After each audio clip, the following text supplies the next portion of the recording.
Hi, Vicky.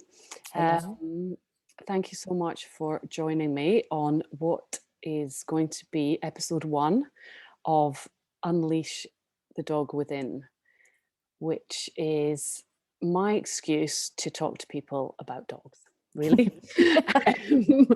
And I can find out a little bit more about your dog, what makes your dog tick, the joy that your dog brings, and yeah, just all things dog, really. Cool. So, just to, in fact, you could probably introduce yourself, and I'll maybe just say to everybody, I know Vicky because she is a lovely colleague of mine in the 3P community, and we just both happen to have dogs. So today we're not really talking 3P, we're talking dogs. So, yeah, tell me about yourself and then how Minnie came into your world. Okay. Well, I am Vicky Montague and I live in Devon. And it is beautiful and sunny today. It is not always beautiful and sunny, as the UK is generally not. Indeed. And yeah, as you said, we met in our three principles training. So I have a coaching business called Free From Limits, and I have a food business, I guess, is what it would be, called Yeah. Free From Fairy, where I support people who have got intolerances to food, allergies to food, celiac disease, any medical condition that requires a gluten-free diet. Anyone who wants to be gluten-free, really. Fantastic. So yeah, so that's a bit about me. And in terms of Minnie, so she is 4.5. Yeah. She's a cockapoo. She's very gorgeous. And I have no idea how it came about that we had a dog because I'm not a dog person. And I love it. Brilliant. nor is my husband. Kids, maybe? Nope, definitely not. No, it just came into my head, as things tend to do, Yeah. that I wanted to have a dog. Oh, here she comes. As she She heard knows her we're name. talking about her, yeah. And so I got it in my head that I wanted one, and I wanted a cockapoo because I've always been allergic to animals and the fur, and the kids are allergic to animals as well, fur. My husband's always been allergic to fur, so none of us have had pets. My husband actually was brought up with a cat, which basically just meant that he was always sneezing and had itchy eyes. Bless. But yeah, the biggest pet I ever had was a gerbil, because I couldn't have anything else. But having said that, we did have a dog when I was very little. So when I was 5, we lived in Mexico for 18 months. Oh, And we had a dog that lived outdoors called Sandy, who we sadly had to leave there with someone else because the quarantine rules then were really strict, and we were allergic to the fur, so we wouldn't have been able to have it in the house, which we would have had to have done in this country. So I don't even know why we got a dog out there, but there you go, we did. So yeah, so the idea of having a dog, I think I'd read about cockatoos not molting. And so I just then started like researching them and looking at them and find like everywhere I looked, they were there and I wanted one. So we borrowed one from a friend. Good strategy. Yeah. That was brilliant. So Poppy was about 1, I think, and they were going on holiday. And so we were like, that's perfect. Can we have her for one of the weeks? Because they were looking for someone to look after her. So we had Poppy for a week and had no idea what we were doing because, we weren't dog owners. But she was absolutely gorgeous. I absolutely loved having her. Wasn't allergic to her, nor any of the kids. We all loved having her around. And because I work at home, it was just really lovely to have company. Yeah. And when she went back home, when her family came back from holiday, it was like, oh, I feel really lonely. And I knew I wanted one then. So I just basically worked on my husband for like 6 months. And he was like, no, it will just be too much of a time. We won't be able to go camping. We won't be able to go on holiday. We won't be able to do this. We won't be able to do that. And me and the kids just kept working away. And then what do you know? We were going up to Liverpool for a food show, an allergy show up there, to exhibit the flower blend that I make.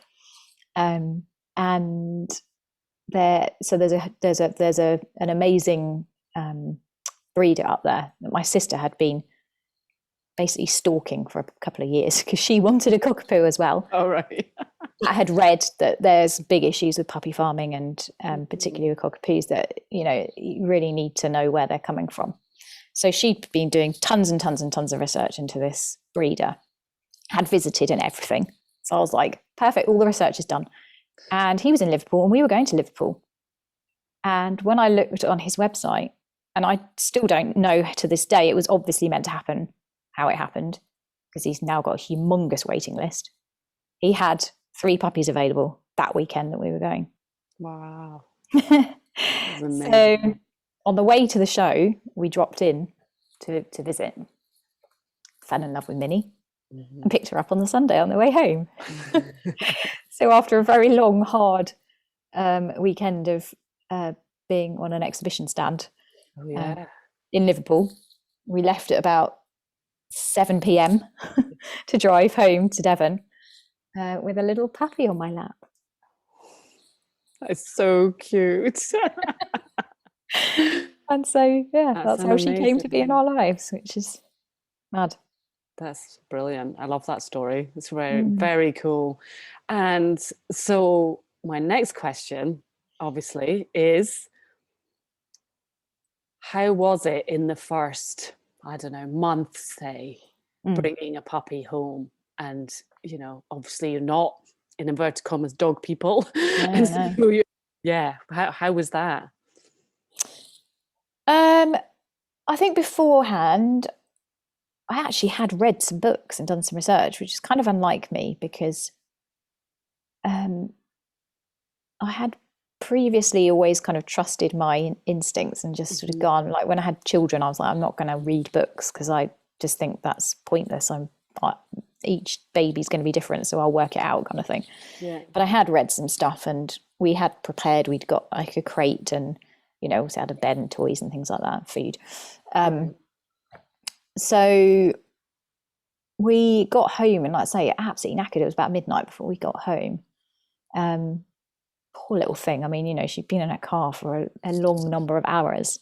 And you'll probably think I'm the cruelest, nastiest person in the world, but I was so tired. I was like, she's going in that crate, and I'm shutting the door, and I'm going to bed.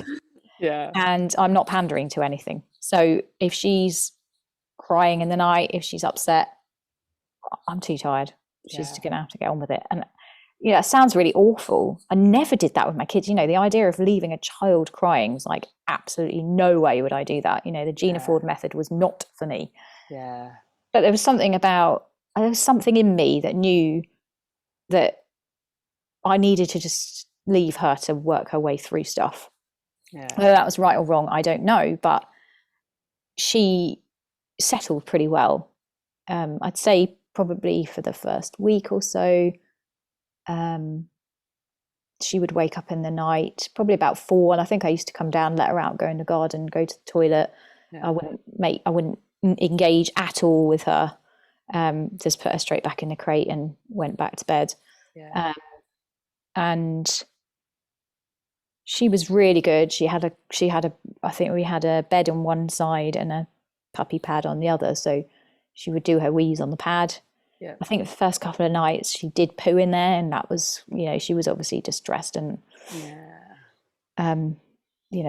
wasn't very nice. But yeah, I mean, I think we were pretty lucky with her, to be honest. She settled. She went in her crate quite happily.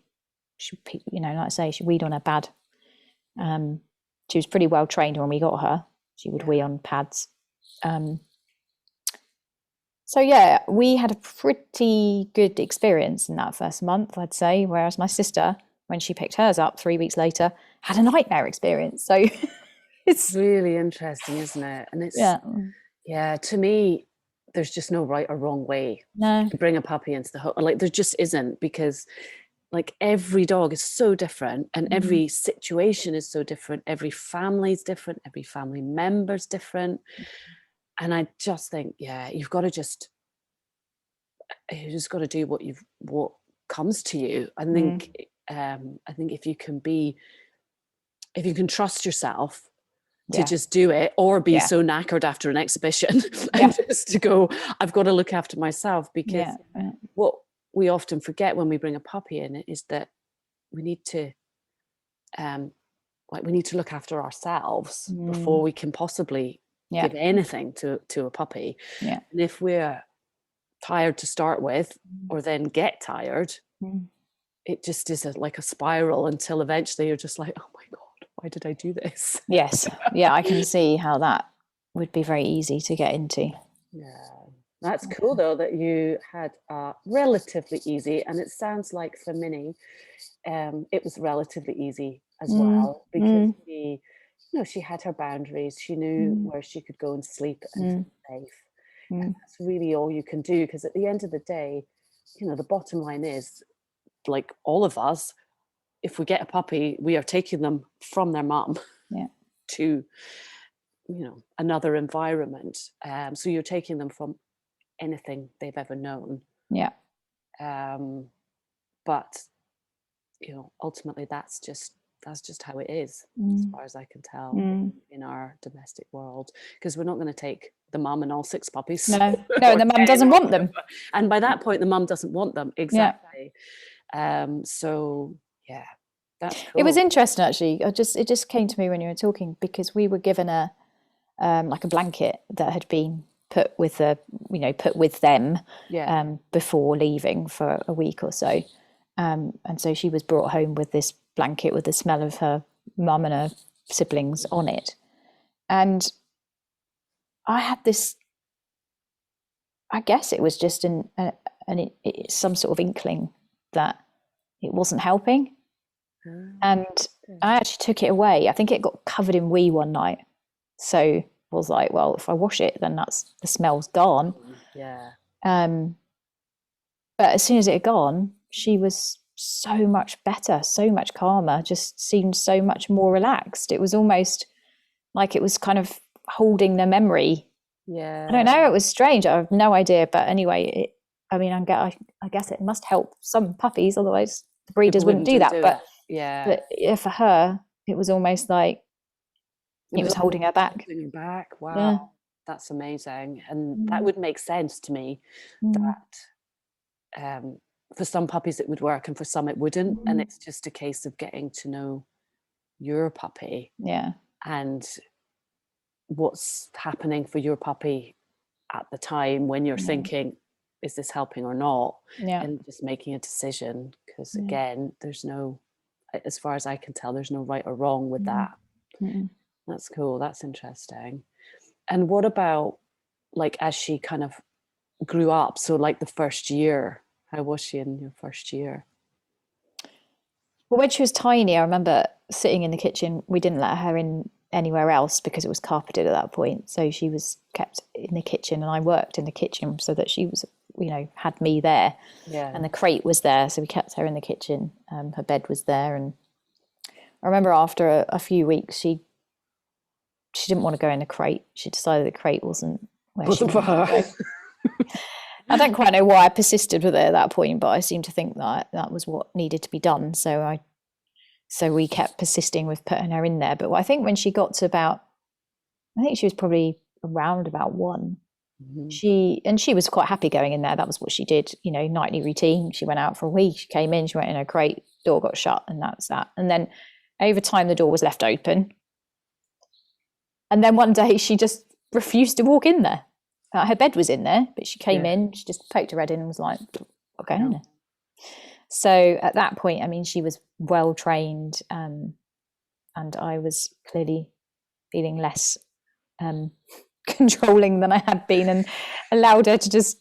I was like, "What? Why are we actually doing this? Why are we doing that anymore? What's the purpose? Because she doesn't wee anywhere. She's not going to wee." And she wasn't. I take it she was past chewing things and all that. Oh gosh, she never actually had that much chewing in her. She didn't really chew much, so we're very lucky. But so I sort of questioned, like, why are we making this an issue? Like, she can sit and lie on the sofa. What really? Like, we had these rules in place, and I suddenly sort of just thought, does it matter? really. Well, So at that exactly. point, Clearly not. Clearly no, it didn't matter. no, and it never does when you look at what the arbitrary rules are that you make, because they're just made Yeah. up by you. And so, yeah, at that point, I think it was probably quite cold. We had the fire on in the living room. I think the carpet had been taken up by then.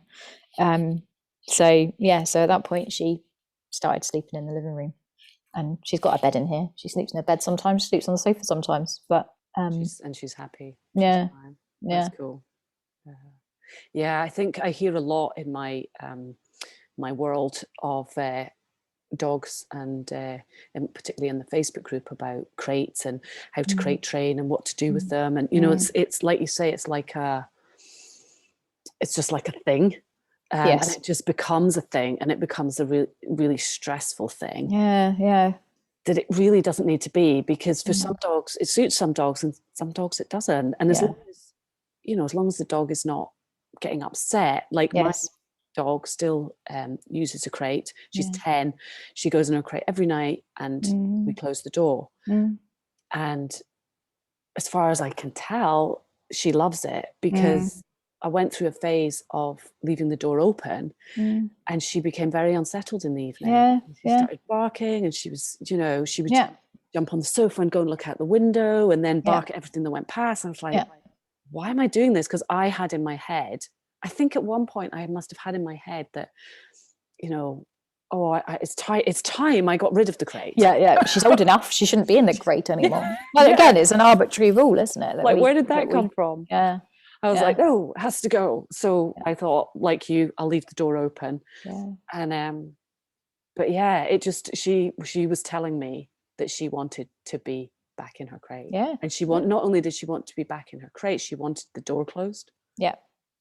Which was interesting. Yeah. As well. And we had the opposite, totally opposite. You know, she started to bark and things when she was in the crate. So it's just it's getting to know them, isn't it? They're all individual, like we are, and the more you kind of just be led by them rather than what's going on in your head and what should be happening and what you're meant to do and what the book says and what your neighbour did. Actually, that reminds me, I'll just ask you, and we'll maybe finish up with this question because I'm just conscious of the time, is out of interest, was the preparation that you did and the book reading, was it helpful in the end? Did you feel like it was worth it? With hindsight, obviously. Yeah, I think that yes, because I hadn't had a dog before. So I didn't really know what to expect. And, you know, when it came to things like settling them, and I guess I probably could have just gone with what I thought was right, but I didn't even know there was such a thing as a crate, or do you know what I mean? Like I literally didn't know any of that. And maybe that was okay. Maybe I could have just, you know, used my common sense, got a bed and put it somewhere cozy and left her. I don't know, but I think we all fall into the trap of feeling like we need help to know how to deal with things. And I certainly was in that phase of life where it felt like I needed external guidance with things. And I guess now, if I did it now, it would be very different. I hadn't come across the 3 principles at that point.